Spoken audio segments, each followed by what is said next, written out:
And where was Enoch? Prosperously sailed the ship Good Fortune, though at setting forth the Biscay, roughly ridging eastward, shook and almost overwhelmed her. Yet unvexed, she slipped across the summer of the world. Then, after a long tumble about the Cape and frequent interchange of foul and fair, she, passing through the summer world again, the breath of heaven came continually and sent her sweetly by the golden isle, till silent in her oriental heaven. There Enoch traded for himself and bought quaint monsters for the market of those times, a gilded dragon also for the babes. Less lucky on her home voyage. At first, indeed, through many a fair sea circle, day by day scarce rocking, her full busted figurehead stared o'er the ripple feathering from her bows. Then followed calms, and then winds variable, then baffling, a long course of them, and last, storm, such as drove her under moonless heavens, till hard upon the cry of breakers came the crash of ruin and the loss of all but Enoch and 2 others.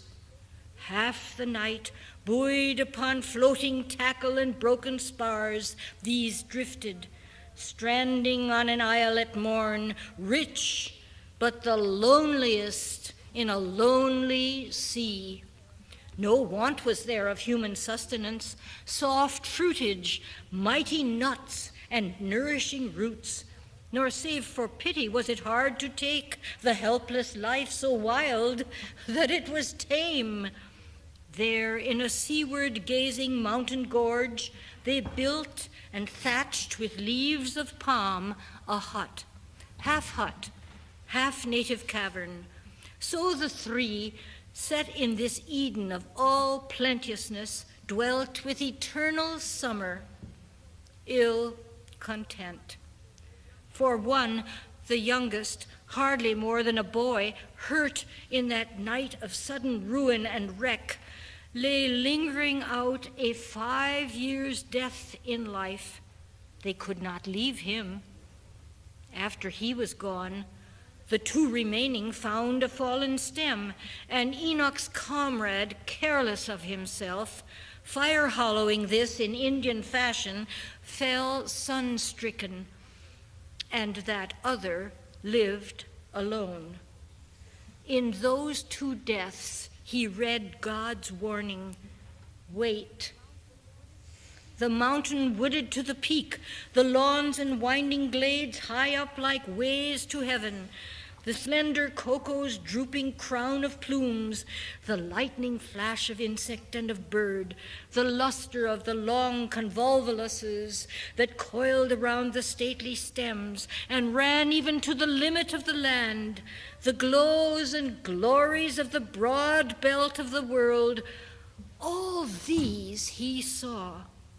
But what he fain had seen, he could not see, the kindly human face, nor ever hear a kindly voice, but heard the myriad shriek of wheeling ocean fowl, the league-long roller thundering on the reef, the moving whisper of huge trees that branched and blossomed in the zenith, or the sweep of some precipitous rivulet to the wave, as down the shore he ranged, or all day long sat often in the seaward gazing gorge, a shipwrecked sailor waiting for a sail, no sail from day to day.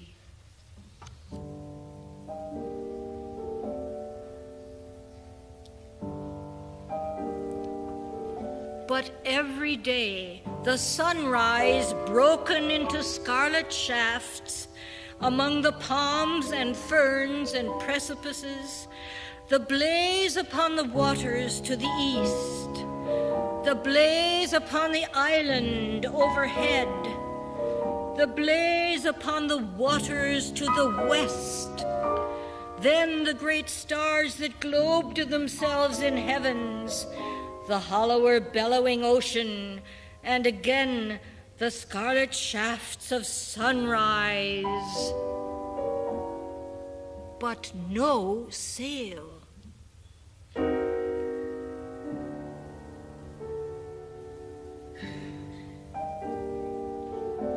There, often as he watched, or seemed to watch, so still the golden lizard on him passed.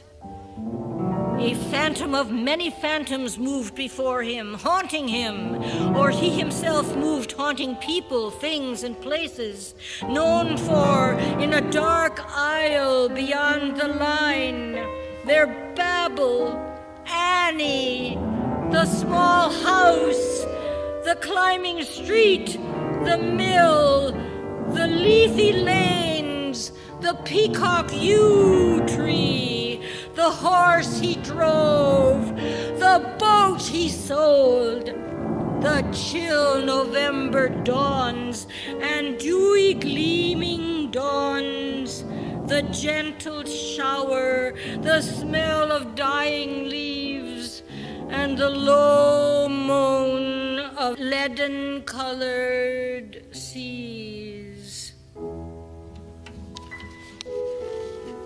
Once, likewise, in the ringing of his ears, though faintly, merrily, far and far away, he heard the pealing of his parish bells. Then, though he knew not wherefore, started up, shuddering, and when the beauteous, hateful isle returned upon him, had not his poor heart spoken with that which, being everywhere, lets none who speaks with him seem all alone? Surely the man had died of solitude.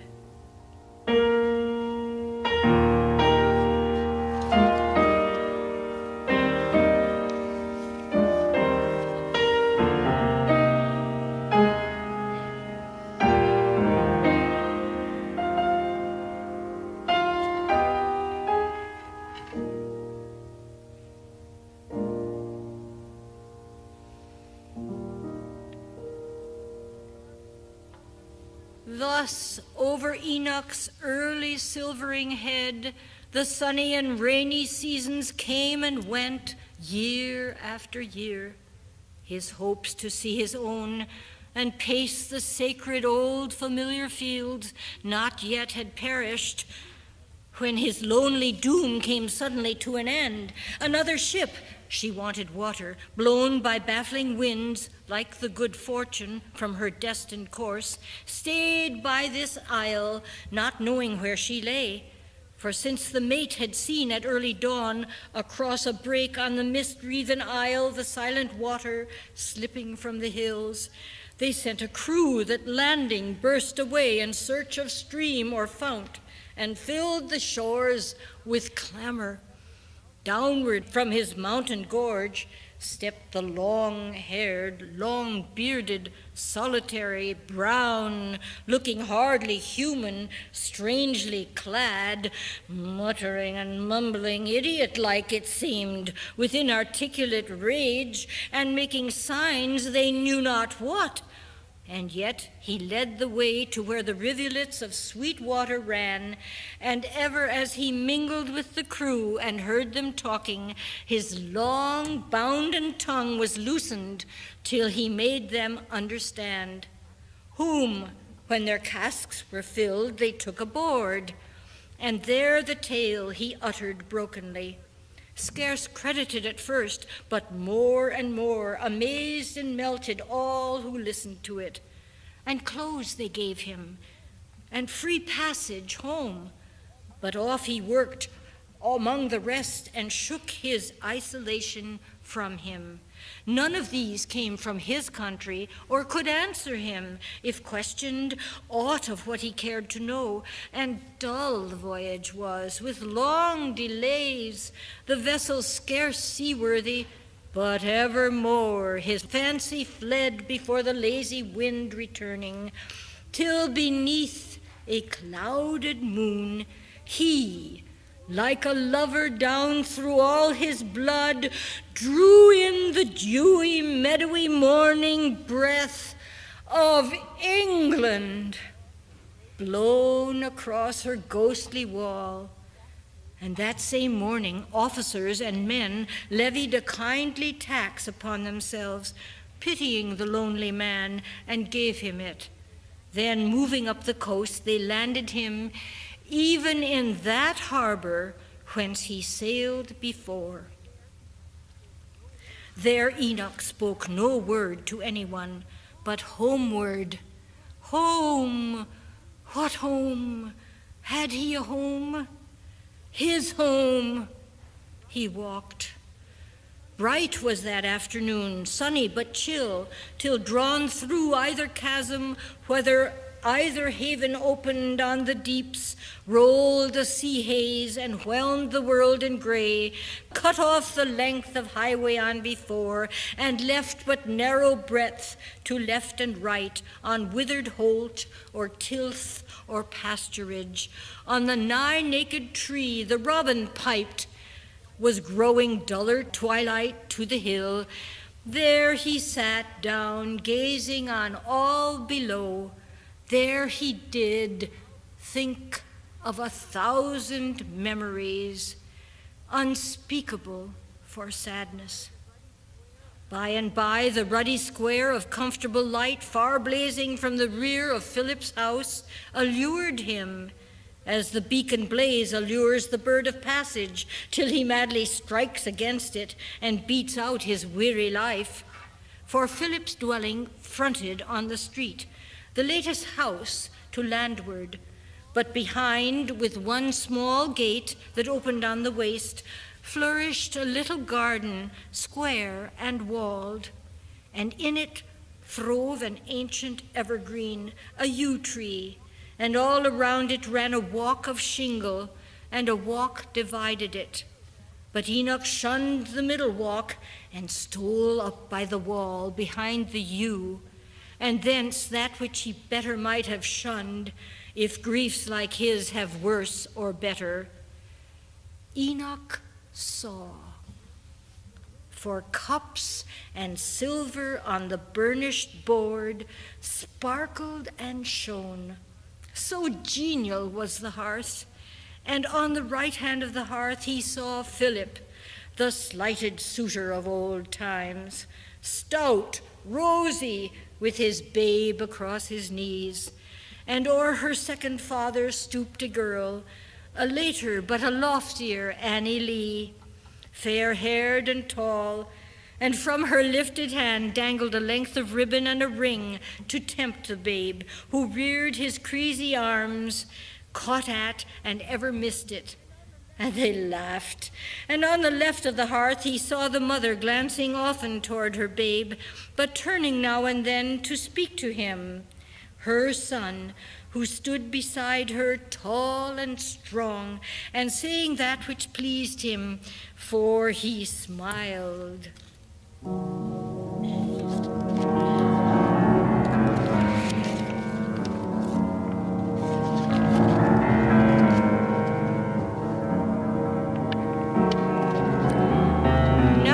When the dead man come to life beheld his wife no more, and the babe here, yet not his, upon the father's knee, and all the warmth, the peace, the happiness, and his own children tall and beautiful, and him, that other, reigning in his place, lord of his rights and of his children's love.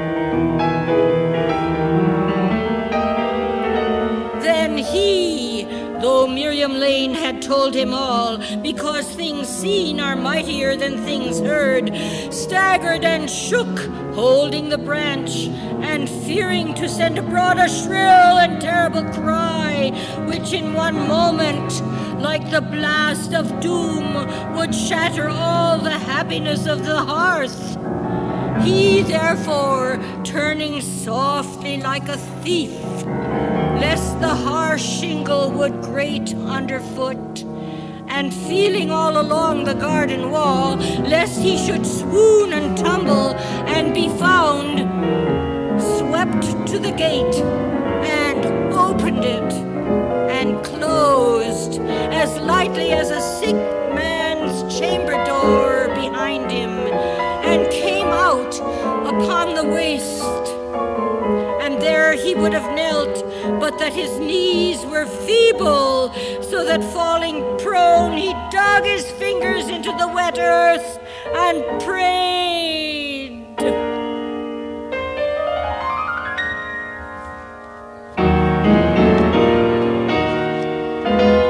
Too hard to bear. Why did they take me thence? O God Almighty, blessed Savior, thou that didst uphold me on my lonely isle, uphold me now, Father, in my loneliness a little longer. Aid me. Give me strength not to tell her, never to let her know. Help me not to break in upon her peace. My children, too, must I not speak to these? They know me not. I should betray myself.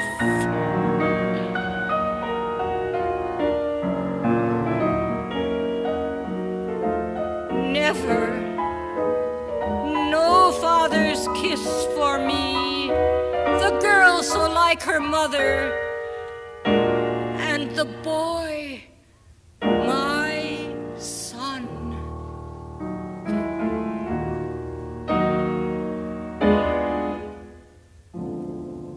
Their speech and thought and nature failed a little, and he lay tranced. But when he rose and paced back toward his solitary home again, all down the long and narrow street he went, beating it in upon his weary brain, as though it were the burthen of a song, not to tell her, never to let her know, not to tell her, never to let her know, never.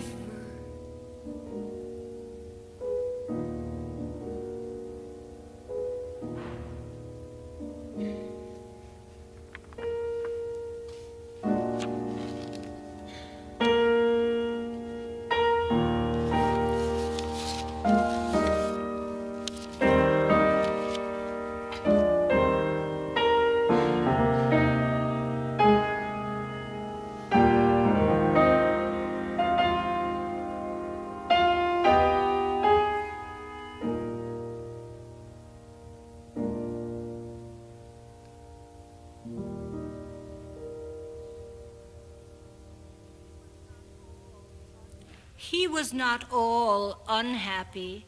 His resolve upbore him, and firm faith, and evermore prayer from a living source within the will, and beating up through all the bitter world like fountains of sweet water in the sea, kept him a living soul. This miller's wife, he said to Miriam, that you spoke about, has she no fear that her husband lives, her first husband? Aye, aye, poor soul, said Miriam, fear enow. If she could tell her you had seen him dead, why, that would be her comfort. And he thought, after the Lord has called me, she shall know. I wait his time.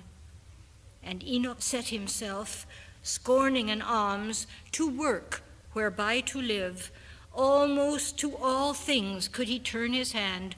Cooper he was, and carpenter, and wrought to make the boatmen fishing nets, or helped at lading and unlading the tall barks that brought the stinted commerce of those days. Thus earned a scanty living for himself, yet since he did but labor for himself, work without hope, there was not life in it, whereby the man could live. And as the year rolled itself round again to meet the day when Enoch had returned, a languor came upon him, gentle sickness, gradually weakening the man till he could do no more, but kept the house, his chair, and last his bed.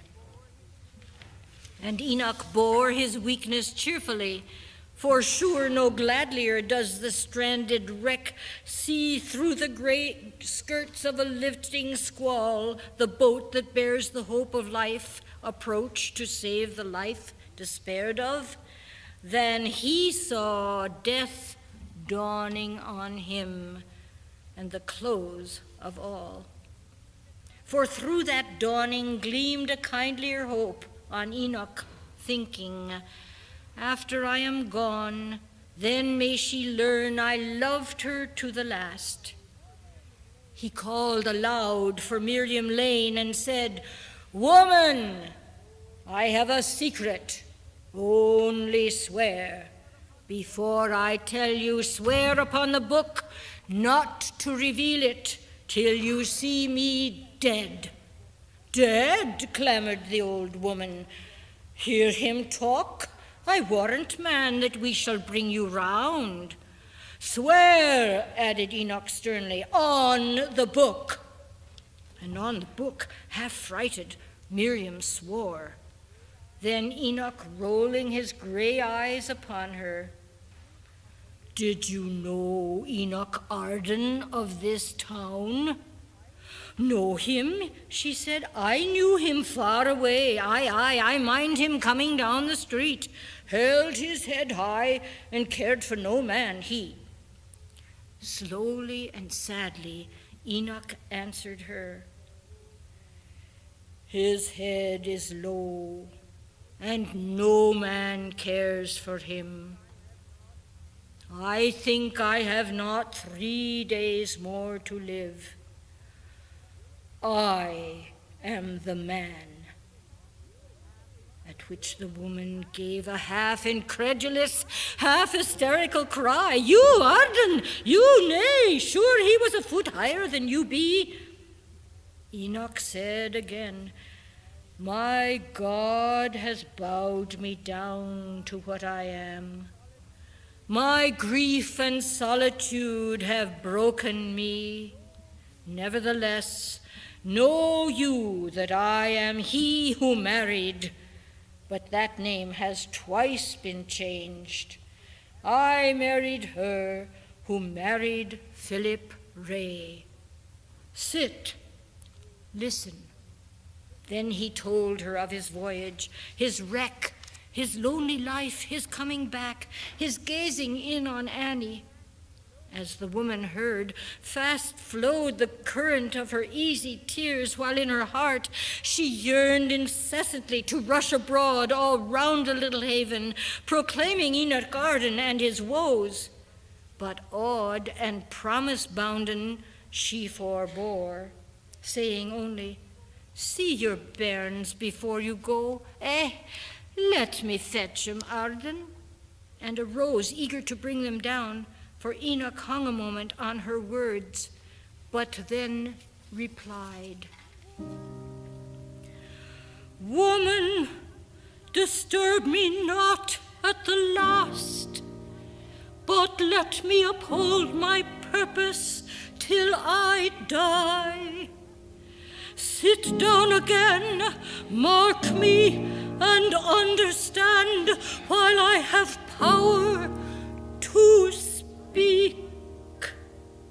I charge you now, when you shall see her, tell her that I died blessing her, praying for her, loving her, save for the bar between us, loving her as when she laid her head beside my own. And tell my daughter, Annie, whom I saw so like her mother, that she, and with my latest breath, I am spending in blessing her and praying for her. And tell my son that I died blessing him, and say to Philip that I blessed him too. He never meant us anything but good. But if my children care to see me dead, who hardly knew me living, let them come. I am their father. But she must not come, for my dead face would vex her after life.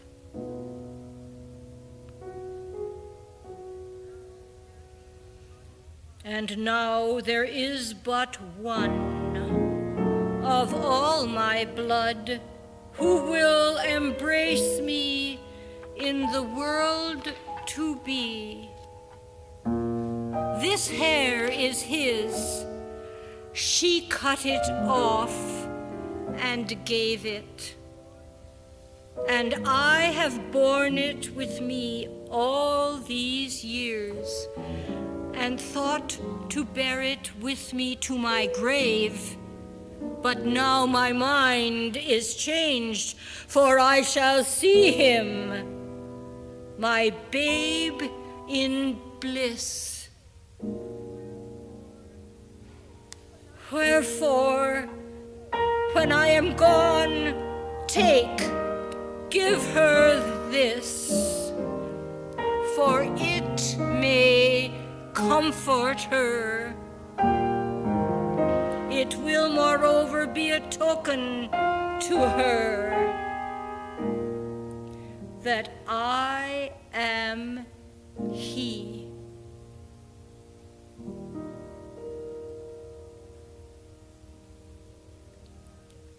He ceased, and Miriam Lane made such a voluble answer, promising all, that once again he rolled his eyes upon her, repeating all he wished, and once again she promised.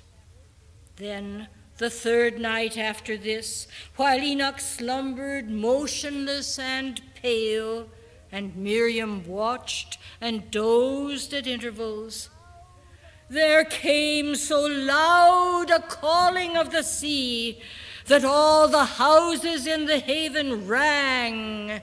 He woke, he rose, he spread his arms abroad, crying with a loud voice, "A sail! A sail! I am saved!" And so fell back and spoke no more.